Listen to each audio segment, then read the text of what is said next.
L औरत अपने दादा को शोक वस्त्र पहनाने लगी। उसने देखा कि एक बटन गायब था, लेकिन उसे कोई फर्क नहीं पड़ा। तभी दादा अचानक कांप उठे। उसी पल कपड़े पर खड़ी दो सफेद सारस धुंध से उड़ान भर गए। कुछ ही सेकंड में दादा सूखी लाश में बदल गए। परिवार वालों ने सोचा कि यह औरत का काम है, लेकिन सच में यह सब उस नौजवान से जुड़ा था जिसने शोक वस्त्र बेचे थे। कल तक उसकी उम्र केवल 2 दिन बची थी। निराशा में उसने अचानक स्टॉल सिस्टम सक्रिय कर दिया। सिस्टम ने उसे मिशन दिया, हर अस्पताल के गेट पर शोक वस्त्र बेचो। हर बिका हुआ वस्त्र उसे 24 घंटे अतिरिक्त जीवन देगा। साथ ही लोगों की नकारात्मक भावनाएं भी कैश इनाम में बदलेंगे। अस्पताल के बाहर यह काम कोई आसान नहीं था। रोगियों के परिजन गुस्से में उसे गालियां देते और मारने की धमकी भी देते, लेकिन नौजवान ने सोचा मरने से अच्छा है कुछ भी करके जीना। पहले दिन ही उसने अस्पताल के बाहर स्टॉल लगा दिया। हर शोक वस्त्र की कीमत 28,000 थी। वह जिसे भी देखता बेचने की कोशिश करता। लोग उसे पागल समझकर गालियां देने लगे। स्थानीय ब्लॉगर ने लाइव दिखाया और महंगे शोक वस्त्र ट्रेंड करने लगे। लोगों का गुस्सा सिस्टम के लिए फायदेमंद साबित हुआ। नौजवान ने अभी तक कोई वस्त्र नहीं बेचा था, पर 8,000 रुपए कमाए। इसे देखकर वह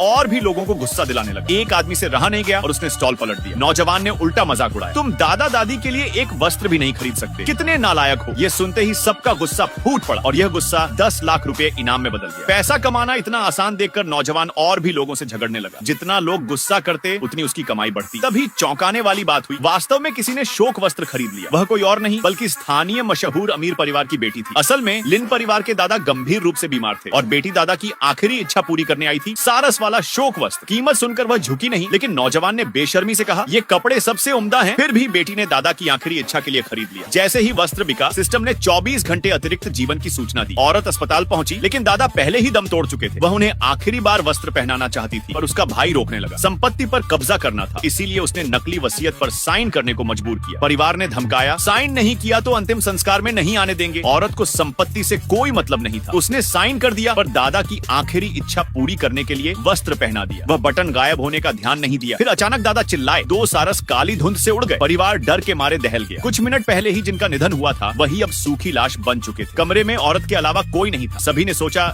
यही उसकी करतूत है। उसी समय नौजवान को सिस्टम संदेश मिला, गणना बदली। 66 घंटे 10 मिनट 45 सेकंड। 45 घंटे कारण वस्त्र से बटन गायब। लाश तेजी से सड़ गई। इनाम वापस ले लिया गया। मूल बटन लगाने पर इनाम फिर मिलेगा। असल में औरत कपड़े ले जाते समय बटन गिरा गई थी। अधूरे वस्त्र ने मिशन असफल कर दिया। नौजवान ने गाड़ी के नीचे बटन पा लिया और उसे जल्दी से औरत तक पहुंचाया, लेकिन औरत ने उसे तमाचा मार दिया। उसे लगा कि शोक वस्त्र ही दादा की तबाही का कारण है। नौजवान ने बटन दिखाया, बस इसे वापस लगाओ, सब ठीक हो जाएगा। भाई विश्वास नहीं करता था। उसने नौजवान को बाहर कर दिया और जल्दी से दादा को जलाने की धमकी दी। औरत रोते हुए बोली, भाई प्लीज बटन लगवा दो। वह नहीं जानती थी क्या करे। आखिरकार उसने नौजवान पर भरोसा कर लिया। उसने अलमारी के नीचे से बटन उठाया। भाई की रोक टोक के बावजूद जबरदस्ती उसे दादा के कपड़े पर सिल दिया। तुझे अभी दादा के साथ जिंदा दफन कर दूंगा। भाई गुस्से से चिल्लाया।